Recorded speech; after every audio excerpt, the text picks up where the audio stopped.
Good afternoon, class. So this is going to be the third lecture on tissues and the integumentary system.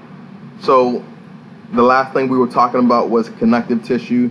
So now we're going to pick up where we left off and discuss muscle tissue. All right. So muscle tissue is, as you are aware of, responsible for movement. Okay. So muscle cells are called muscle fibers because they are long cells like a fiber. And within these muscle fibers, within these muscle cells, you have myofilaments, okay?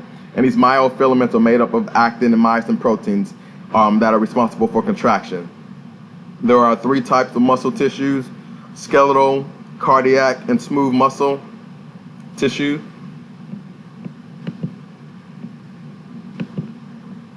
All right, so skeletal muscle tissue, it's going to cause movements of the bones. So it's going to be attached to the bones and cause movement of the bones through contractions when it contracts. And also skeletal muscle is considered voluntary, meaning if I see a cup on the table and I say I want to pick up that cup, okay, that is me deciding that I want my arm to reach over there and pick up the cup. That is a voluntary movement, okay? So I can control that. And again, muscle cells are called muscle fibers, so don't let that nomenclature confuse you. All right, muscle cells are just called muscle fibers because they are long like fibers. All right, and they contain multiple nuclei and they have striations. The skeletal muscles have striations. All right, so you can clearly see the striations in this photograph of muscle tissue. You see the nuclei. All right, you clearly see the striations. All right, so again, they're long, multinucleated, and again, they function in voluntary movement. All right.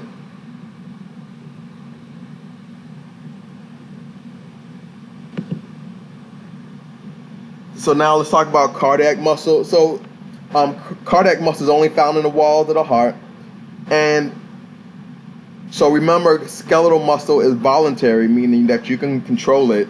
But one difference between cardiac muscle and skeletal muscle is that cardiac muscle is involuntary, so you don't control when your heart beats. All right. But one similarity between cardiac and skeletal muscle, they both have striations. But remember, like I said, one way that you can tell cardiac muscle from skeletal muscle is you have to look for the intercalated discs, okay? So the intercalated discs are going to be specialized joints where the cardiac cells are joined. And in these intercalated discs, you have gap junctions that allow ions to pass from cardiac cell to cell, essentially so that the action potentials can move, the electrical signal can move quickly through the cardiac cells, okay? So that it can beat properly, all right?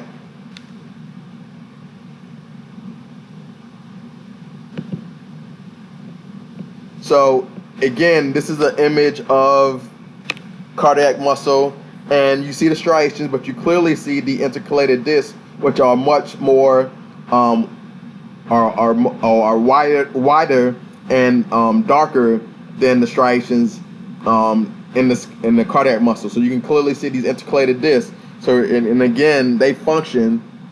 They have gap junctions in these intercalated discs, allow the electrical signal to pass from cardiac muscle cell to cell quickly, so that the heart can beat properly. Because if the heart doesn't beat properly, the blood flow to the ventricles isn't going to happen properly, and that can cause a lot of issues.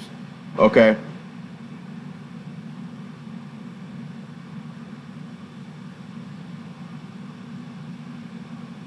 All right, so you see the striations, you see the intercalated disc, and you see the nucleus. All right.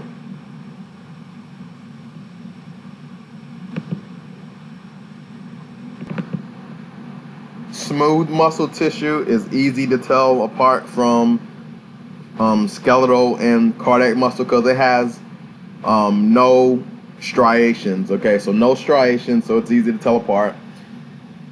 And you find smooth muscle tissue in hollow organs, okay, like your digestive tract.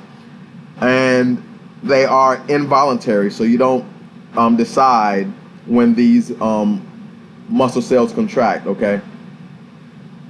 And they are spindle-shaped with one nucleus. So you see right here, smooth muscle, photograph of it. It's very easy to see. You have no striations, okay? You see the nuclei, all right? So again, spindle-shaped, elongated cells with a central nuclei, no striations. All right, so again, found in hollow organs, involuntary control.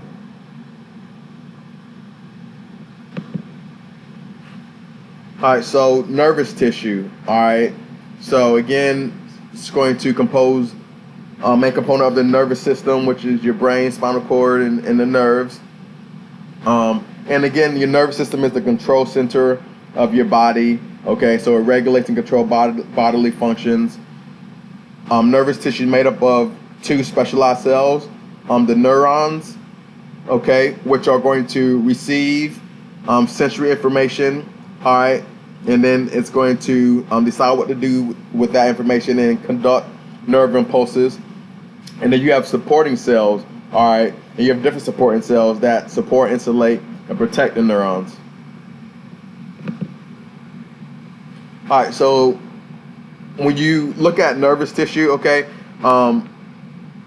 you have, when you look at a neuron, you see these dendrites. So the way this works essentially is sensory information comes in to the dendrites, okay? All right, so you see all these different dendrites can receive sensory information. All right, then it goes to the cell body. The cell body decides what to do with this information, and then it's going to send a signal out through the axon. All right, most neurons have one axon, okay? And essentially, what happens is the axon is going to terminate usually on another neuron. So it's going to be on the dendrites of another neuron, all right, which goes through the cell body and then to another axon. And you keep going on and on and passing it from neuron to neuron to neuron until you end up at a effector organ, which could be a muscle or a gland. All right, so that final termination of the axon could be on a muscle, all right, or it could be with a gland, okay? So that signal gets passed on and on from neuron to neuron to neuron until you reach the final termination, which is going to be a muscle or a gland, which are the effector organs, okay?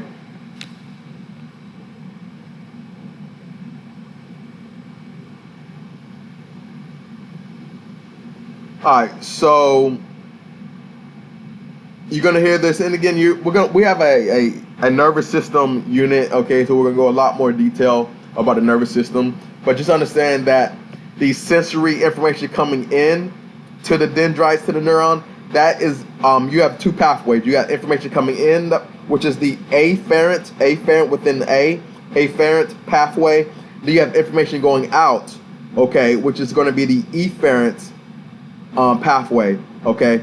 It's information going out, and that information going out is going to terminate again on the effector organ, which is going to be the muscle or the gland.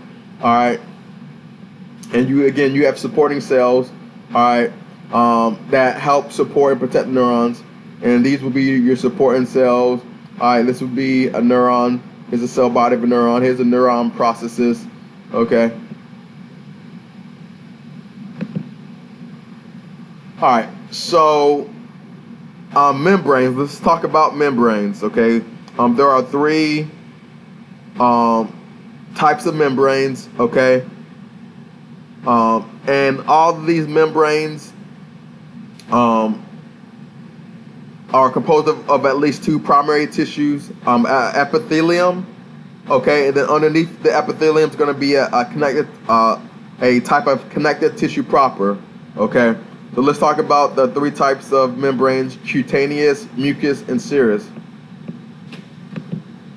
All right, so the cutaneous membrane is just another name for skin. All right, so remember the skin has the keratinized, stratified squamous epithelium, referred to as the epidermis, okay? And then underneath the epidermis, you have the connective tissue, which is the dermis, okay? And unlike the other membranes, okay, the cutaneous membrane is a dry membrane, okay? The other membranes are moist.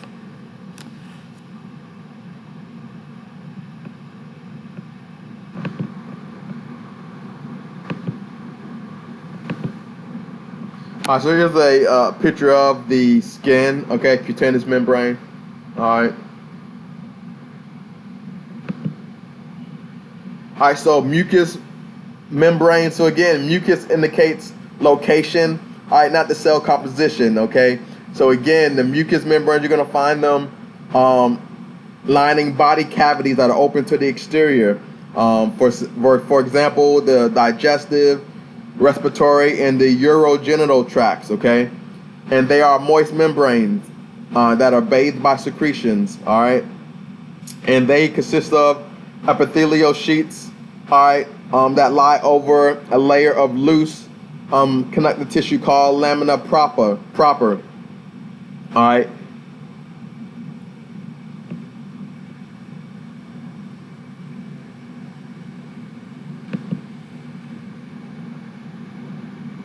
All right, so you see in this example, you have the respiratory and digestive mucous membranes.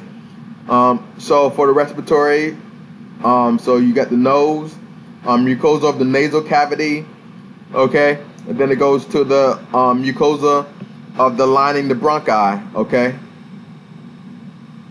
For the digestive, all right, you have, the mouth, okay? Mucosa of the mouth, going down to the esophagus, all right? So remember, mucous membranes line body cavities that are open to the exterior.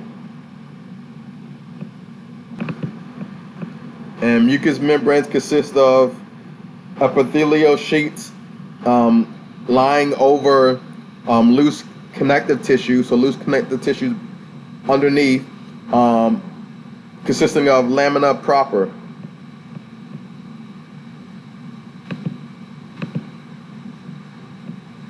All right, so the serous membranes, okay, it's going to be found in closed ventral body cavities, and it's connected of simple squamous epithelium called mesothelium, resting on thin areolar connective tissue.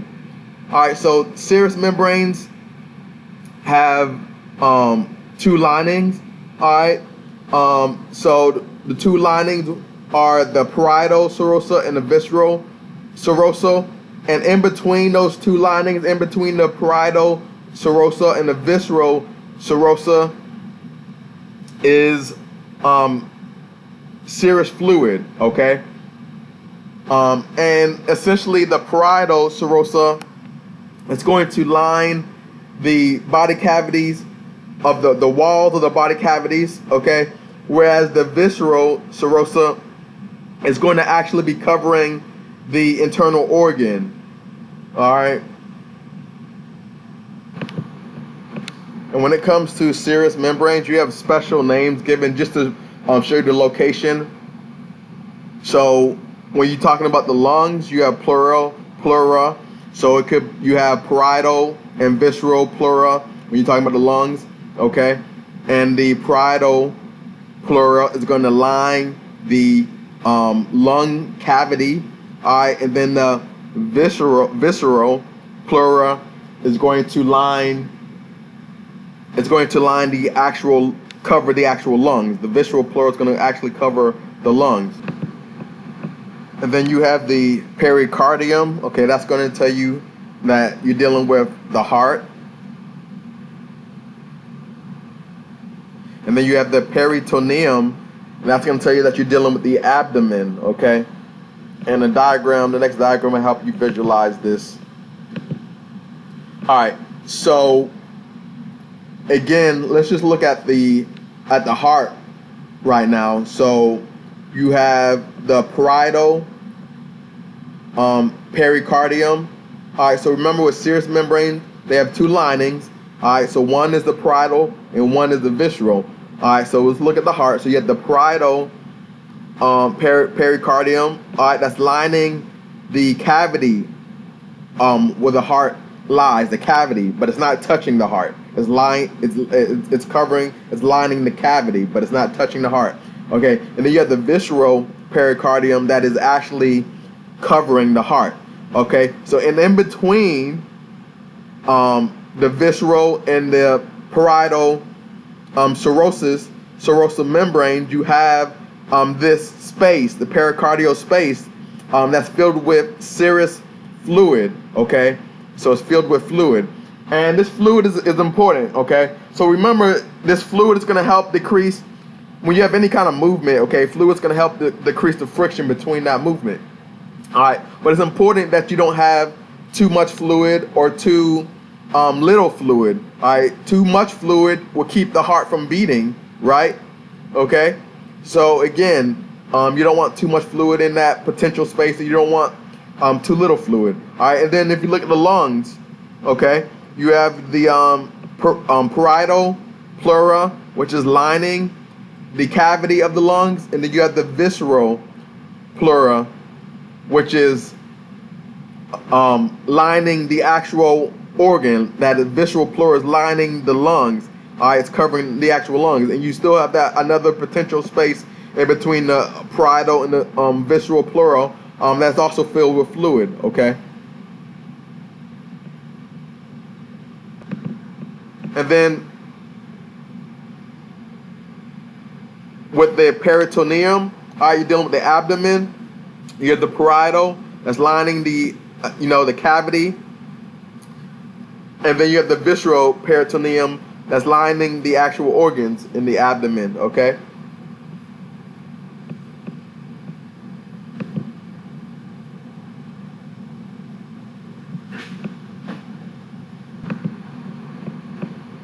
And another way to visualize the serous membranes, to visualize the parietal and visceral serous membranes, is if you have imagine you have a balloon that's blown up, okay, and then you kind of gently push your fist against the balloon, okay, so that the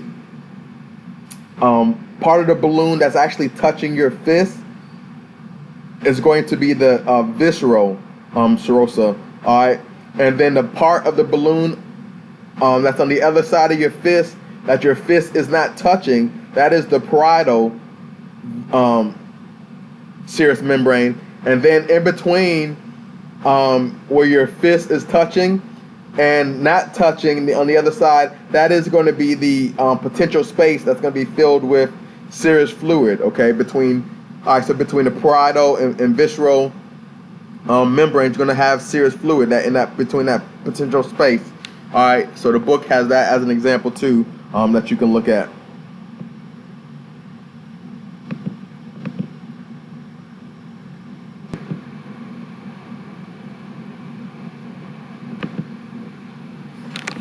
Now we are going to talk about tissue repair. So essentially, when the body barriers get damaged, okay, get compromised or damaged, you're going to have an inflammatory and an immune response, okay? So inflammation is going to be the first step in tissue repair.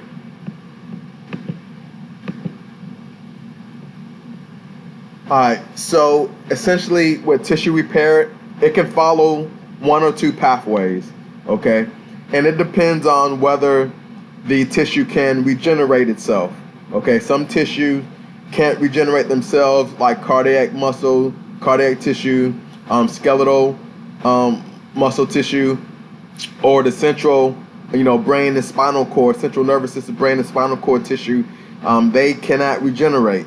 So what happens when they get damaged? All right, they're going to form scar tissue, which is going to be the fibrosis pathway. Connective tissue is going to replace the destroyed tissue, and the original function is lost. Okay, but certain type of tissue that can regenerate itself easily, like the epithelium, all right, your skin, smooth muscle, all right, that can regenerate itself, are going to go through regeneration, all right, and the same kind of tissue replaces the destroyed tissue, so the original function is restored. All right, so again, tissue repair can follow one or two paths, and it depends on whether the tissue can regenerate itself. Again, if it cannot regenerate itself, it's going to go through fibrosis, and the connective tissue is going to replace the destroyed tissue, and the original function is lost, like these happens in the brain and spinal cord.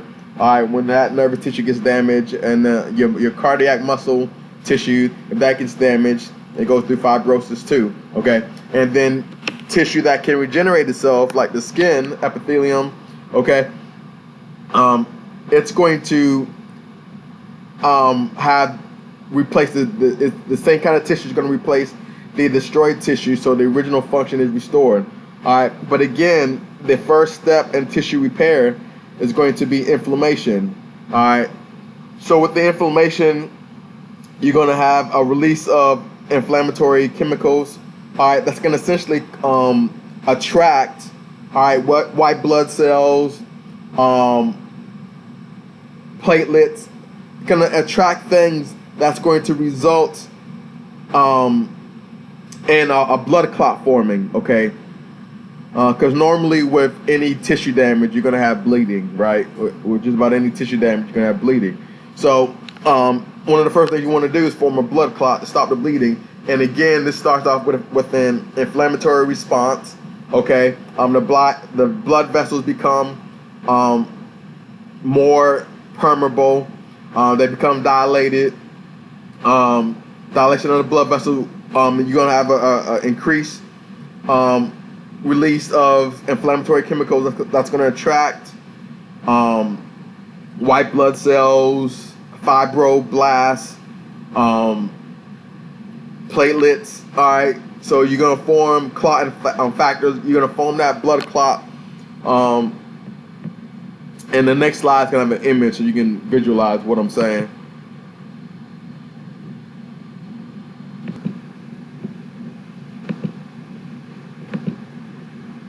So as you can see here in step 1 of tissue repair, again, it's inflammation. All right. So essentially, remember, if you got tissue repair, you're gonna have some type of damage. Okay. So you got some kind of damage to the tissue. All right. So the blood vessels are gonna be bleeding. You're gonna have an inflammatory response. Okay. So chemicals are going to be released by the injured tissue that's going to recruit white blood cells, mast cells, platelets, other proteins and clotting proteins that's going to result in blood clot forming.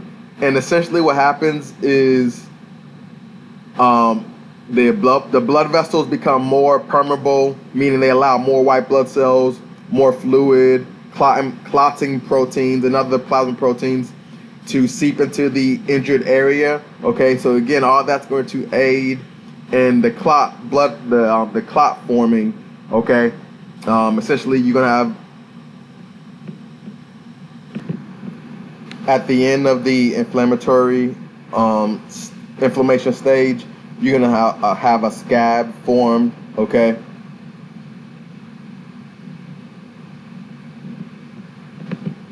So after step 1 of the tissue repair, so after the inflammation stage, you're going to have the organization stage, step 2. And with the organization, okay, the blood clot's going to be replaced. The clot is going to be replaced by granulation tissue, okay, which is going to restore the vascular supply. So again, with the second step, okay, that clot that was formed is going to be replaced by granulation tissue, which is a delicate pink tissue that contains capillaries that grow in from nearby areas and lay down a new capillary bed. Okay, so that's gonna restore the blood supply. All right, with that granulation tissue.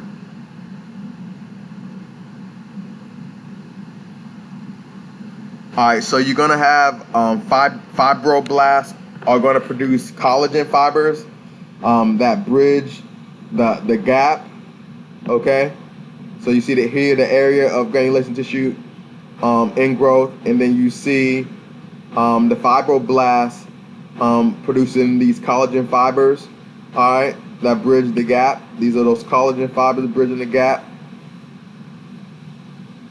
You're gonna have macrophages eating dead and dying cells and other debris,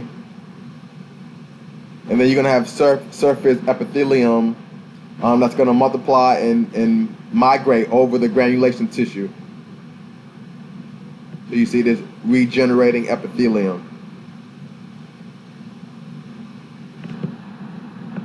And in this granulation tissue, you see the capillaries. Okay, you see the capillaries that are growing in from nearby this nearby blood vessel. You see the capillaries growing in. You see these budding capillaries.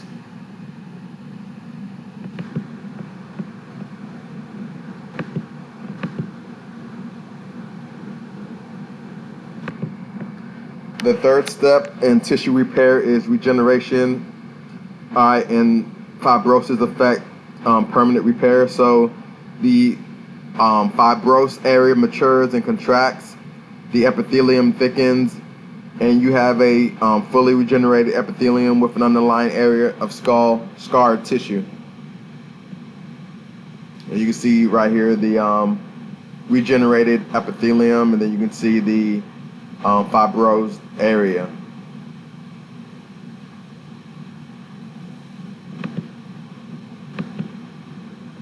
So again, different tissues have different regeneration ability. All right, so tissues that regenerate extremely well: epithelium, bone, areolar connective tissue, dense, irregular connective tissue, blood-forming tissue. Tissue with moderate regeneration ability: smooth muscle and dense, regular connective tissue. Tissue with virtually no regenerated ability: cardiac muscle, nervous tissue of the brain and spinal cord. All right, so now let's talk about the integumentary system, which is the skin, and then hair, nails, sweat glands, and sebaceous glands. So the skin consists of two distinct regions. All right, so you have the epidermis, which is the superficial region. Remember, it consists of epithelial tissue. Remember, it is avascular. All right, epithelial tissue is avascular. But underneath it, you have the dermis, okay, which is vascular. All right, and it's mostly fibrous connective tissue. And underneath the dermis, you have the hypodermis, okay. A lot of times you hear the term subcutaneous layer. Okay, that's the hypodermis. All right, you have a lot of fat in this area, mostly adipose tissue, which is fat. Okay, that absorbs shock and insulates. Okay, and it anchors skin to underlying structures, mostly muscles. All right, that's what the hypodermis, the subcutaneous layer, does.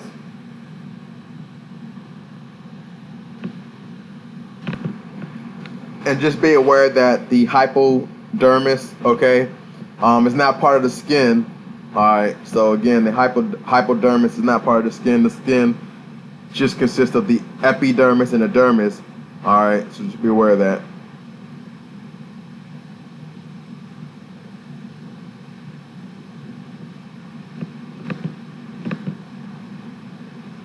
All right, so here you see a diagram, a picture of skin structure. So you see clearly the epidermis, okay, avascular epithelium. Then you see the dermis, all right, and you see the vascular supply. And then you see the hypodermis, or the subcutaneous tissue that's not part of the skin. So remember, the hypodermis is not part of the skin. All right, so you also see nervous structures, okay? You see sweat glands right here. You see pili muscle. You see a sebaceous oil gland right here. Your oil glands are going to always be right attached, right next to a hair follicle. Okay, they secrete the oil into the hair follicle, and then it goes out of the skin. Okay, essentially, but it follows the hair follicle pathway. So, and right here you see the hair follicle, and then you see the hair root.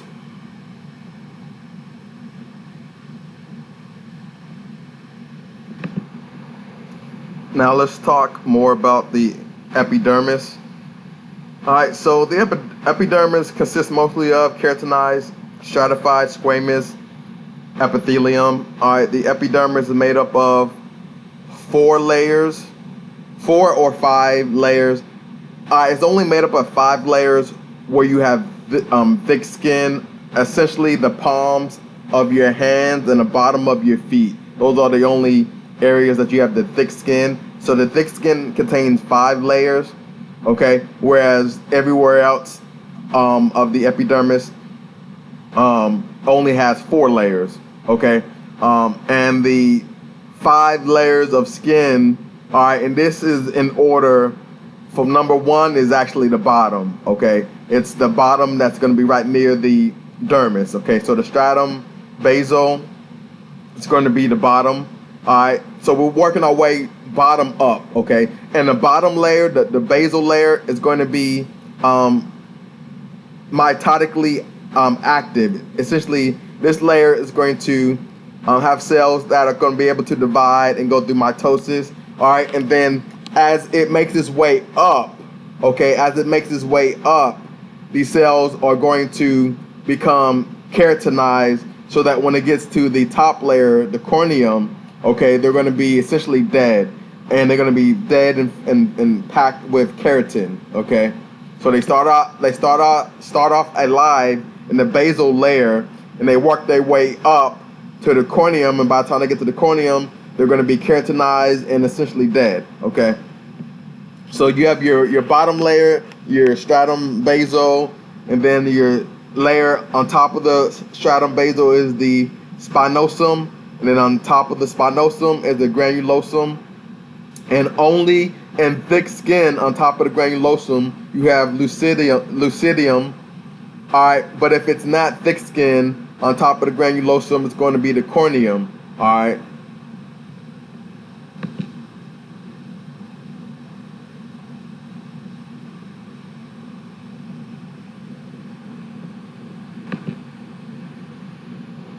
All right, so again, stratum basale, it's going to be the deepest layer of the epidermis. It's going to be right next to the dermis. All right, these cells are going to be undergoing mitosis.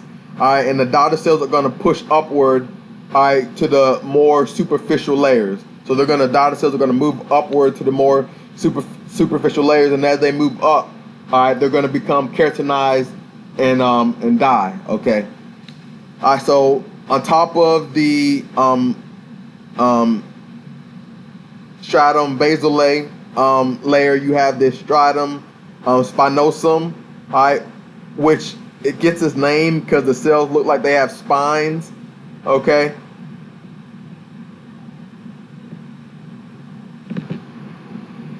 All right, so above the stratum spinosum is the stratum granulosum, all right, which is 4 to 6 cells thick, but the cells are flat, so the layer is thin. The cell appearance changes, and this layer is where the keratinization begins.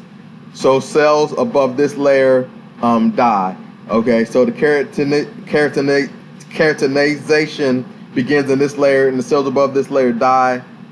They're too far from the dermal capillaries to survive. All right, so the layer above the granulosum, if it is thick skin, it's going to be the stratum lucidum. Okay. Again, this is found only in thick skin. Consists of a thin, translucent band of 2 or 3 rows of clear, flat, dead keratinocytes.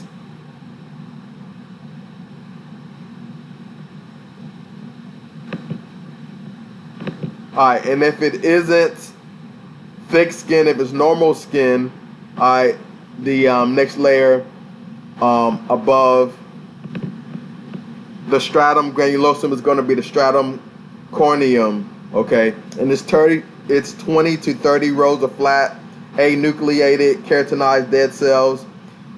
This is going to account for 3/4 of the epidermal thickness, so the majority of the thickness of the epidermis. So though the cells are dead, they still function to protect the deeper cells from the environment, prevent water loss. All right, and they act as a barrier essentially for against biological and chemical assaults.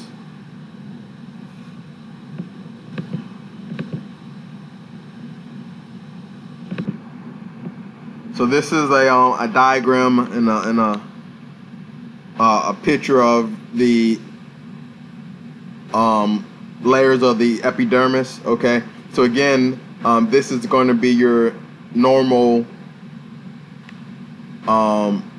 thin skin. So this is not the palms of your hand and the bottom of your feet. This is the normal thin skin. It only has 4 layers. All right, and you see the stratum basale. All right, so again, it's going to be right near it's going to be the deepest layer, epidermal layer, and it's going to be right near the dermis. Okay, and then again, these cells are going to be mitotically active. So again, the daughter cells are going to be pushing their way to the top. Okay, and then above, superficial to the stratum basale, is the stratum spinosum. All right, and it's named that because it looks like spines. Okay, so this layer, you're going to see the cell contain thick bundles of intermediate filaments made of pre-keratin. All right, and then superficial above the stratum spinosum is the stratum granulosum. Typically 1 to 5 layers of flattened cells. So the cytoplasm is full of lamellar granules and keratinized hyaline granules. And then superficial to the granulosum, stratum granulosum, is the stratum corneum. All right, so again, these are going to be dead cells filled with keratin. And it's going to be, again, 20 to 30 layers of dead cells.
it intercellular junctions.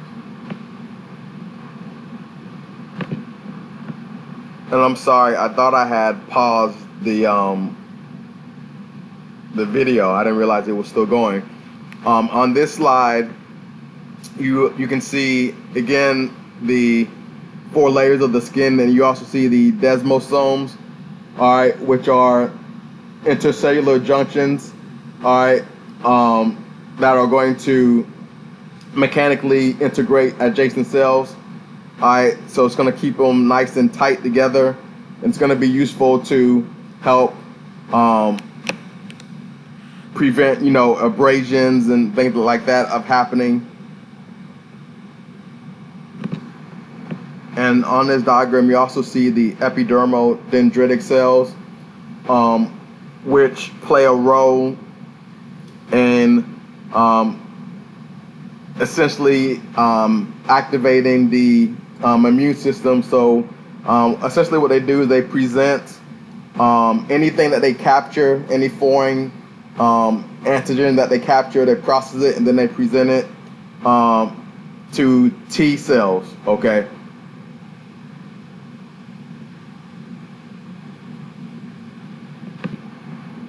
All right, so now let's talk about the dermis. So again, the dermis is underneath the epidermis. It's strong, flexible, connective tissue. You have in the dermis cells you can find are fibroblasts, macrophages, and occasionally mast cells and white blood cells. They contain nerves, blood vessels, and lymphatic vessels. Your hair follicles, oil glands, sweat glands are found there, and there are 2 layers of the dermis. Papillary and the reticular layers. Okay, so papillary and reticular are the 2 layers of the dermis. All right, so right here you can see a photograph. This is actually of the epidermis and dermis, but we're going to focus on the dermis. So you see the papillary layer, which is superficial to the reticular layer. All right, the 2 layers of the dermis. So papillary layer is superficial to the reticular layer.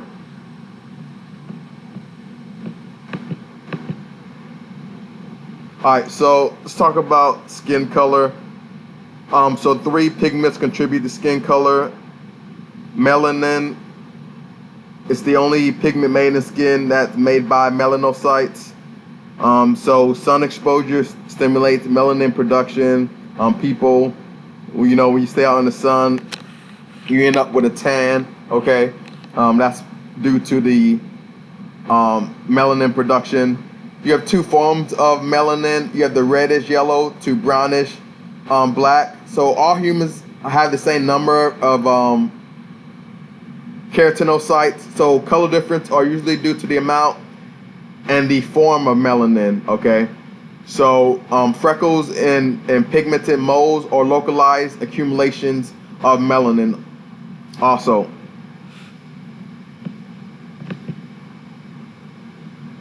So let's talk about some clinical issues with skin. So you're going to have alterations in skin color that can indicate disease. So cyanosis is going to be bluish skin color. A lot of times that's going to indicate low oxygen. Then you have redness, which could usually a lot of times it's going to indicate inflammation, hypertension, an allergy response, fever. And the redness is called erythema. Okay, so erythema is redness. Paler, it's going to be pale color. So again, that could indicate anemia. It can indicate low blood pressure. Also, a lot of times people get pale when they are feeling fear or anger. Okay, you can lose your color when you're feeling fear or anger. All right, and then bruises. All right, black and blue marks. So that can indicate clotted blood beneath the skin. Now let's talk about hair. So hair consists of dead keratinized cells. It's not located on places like the palms of your hand and bottoms of your feet, or on your lips. So the function, the hair can warn of insects on the skin. They can also help guard against physical trauma, help protect from heat loss, and they can also shield the skin from sunlight. All right, so your nails are scale-like modification of the epidermis that contain hard keratin. So they are a protective cover for distal dorsal surface of fingers and toes. They consist of a free edge, a nail plate, and a root. The nail bed is epidermis underneath keratinized nail plate.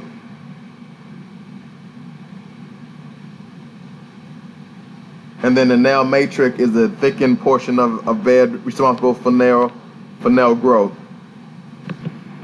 And this is kind of a gross picture of people with long nails. So again, nails are appendages of the skin. So the scale-like modifications of epidermis that are heavily keratinized, that lack pigment.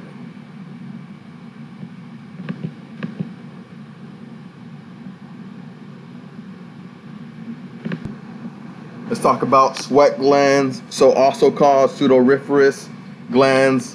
So all skin surfaces, except for the nipples, parts of the genitalia, contain sweat glands. All right, so you have two main types of sweat glands.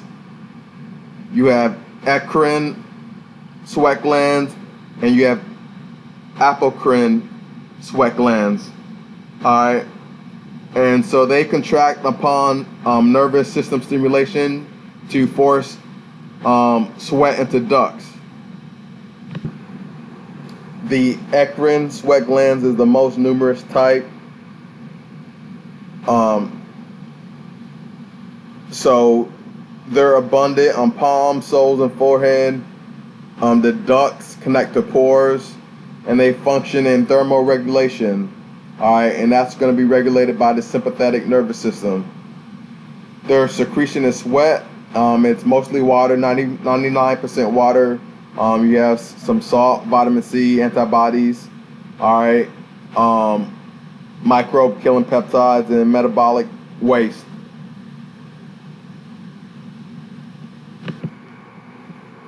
And the microbe killing peptide is called dermcidin.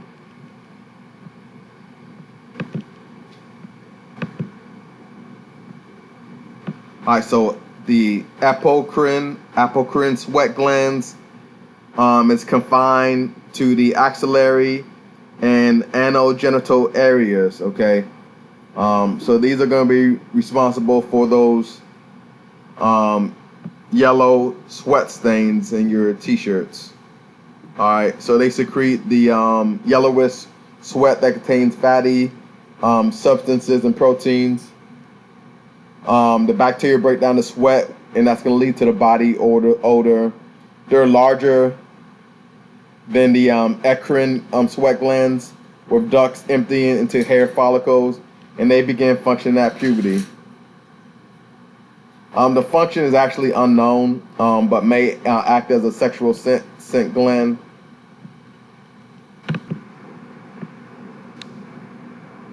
So let's talk about the sebaceous glands now. So these are your oil glands. They are widely distributed except for thick skin of palms and the soles of your feet. Most develop from hair follicles and secrete into hair follicles. Relatively inactive until puberty.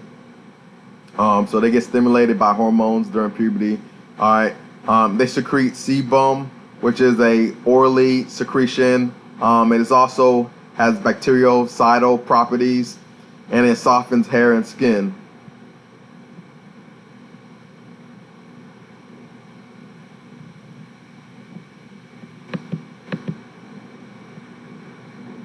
All right, so again, skin has a lot of functions. We don't really think about it, but there are a lot of functions of skin.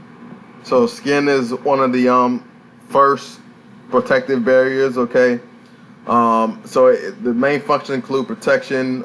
You have body temperature regulation, cutaneous sensation, metabolic functions, blood reserve, and the excretion of waste. Okay, so skin is exposed to microorganisms, abrasions, temperature changes, and harmful chemicals. Okay, so it protects you from all those different things.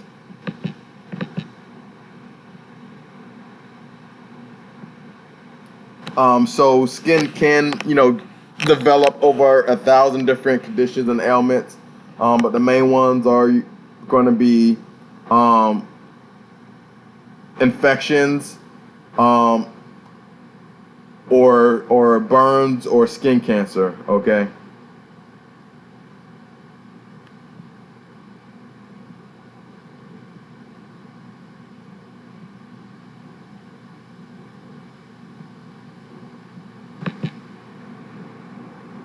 All right. So burns are going to be tissue damage and cell death caused by heat, electricity, UV, or chemicals.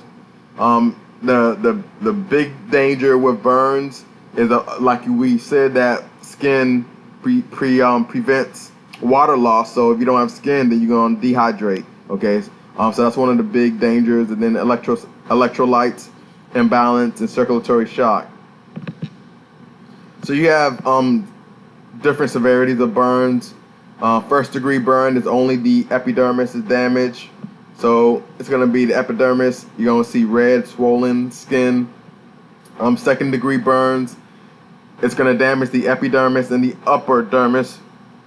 And you're going to see blisters, red with blisters. All right, I'm sorry, I didn't mean to do that. Third degree burns, it's going to destroy entire skin layer. So strangely enough, the burn area is actually painless. Okay. But the entire skin is going to be the entire skin layer is going to be destroyed.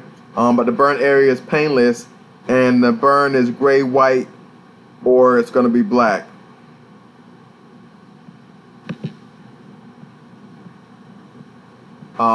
So here you can see a third degree burn. All right. So entire skin layer is gone. You can see the first degree burn, just red. Second degree burn, you see the blisters.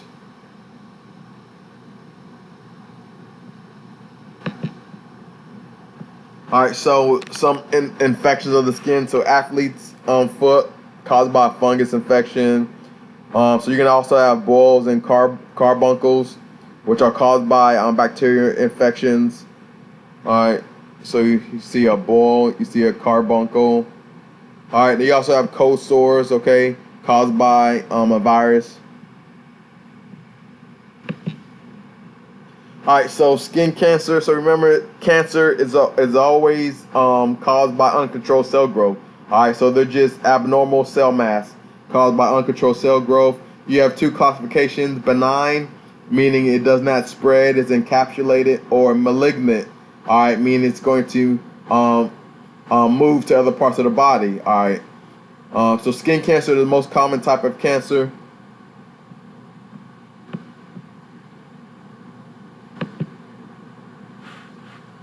So you have different types of skin cancer. You can have basal cell carcinoma, the least malignant. It's the most common type. 80% of skin cancers arise from the stratum basale. All right. So that's where you get the name basal cell carcinoma. So it's going to rise from that stratum basale. And again, it's the least malignant.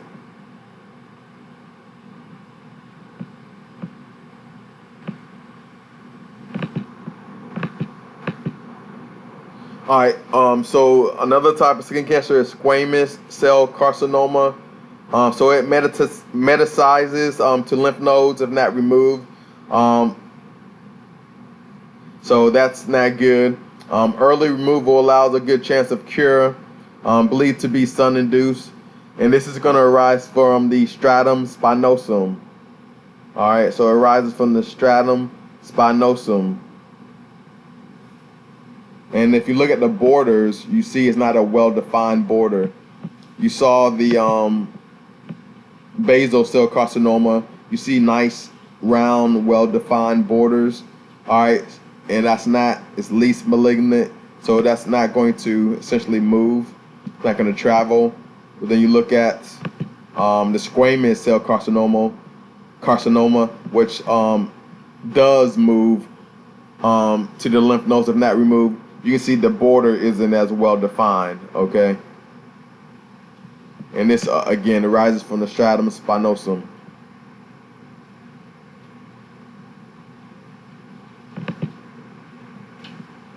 All right, and then you have malignant melanoma.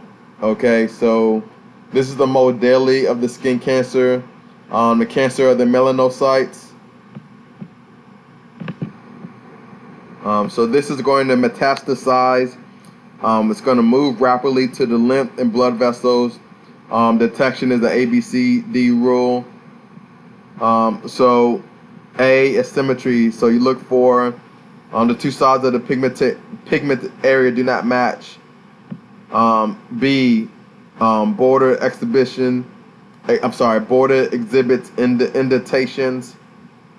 C, colors black, brown, tan, sometimes red or blue, and then D, diameter is larger than 6 millimeters. And you also see that this doesn't have a well-defined border.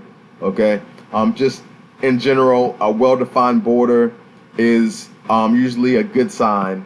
If it doesn't have a well-defined border, that's usually a bad sign. A bad sign, and usually means that it has a higher probability of metastasizing, moving to other areas. All right, so that will complete our lecture on tissue and the integumentary system.